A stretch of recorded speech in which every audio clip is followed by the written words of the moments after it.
Sfida kbira li għandu l-pajjiż qudiemu, ġifieri b'din iż-żidiet fl-għoli tal-ħajja. Ex qal id-direttur ta' Caritas Malta Anthony Gantz meta tnejn ipparteċipa fil-programm NetLife, diskussjoni li ffukat fuq l-isfida li jenna naffaċċjaw għan snin sħaħ, dik tal-għoli tal-ħajja.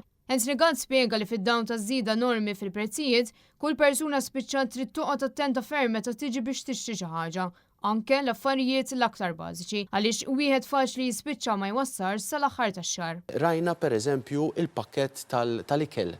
Jiġifieri aħna bejn Lulju ta' 2020 għal Frar ta' 2022 l-istess pakkett ta' ikel żied b'20%. Minħat jew is-Segretarju Ġenerali tal-General Workers Union, Joseph Buġejja, appella sabiex il-Gvern minnu fih jieħu azzjoni u tenna li żieda l-għoli tal-ħajja għandha tingħata sieħa l-istess kif qed jipproponi l-Partit Nazzjonalista. Il-punt li qegħdin nagħmlu huwa li dawn ma jkunux taxxati.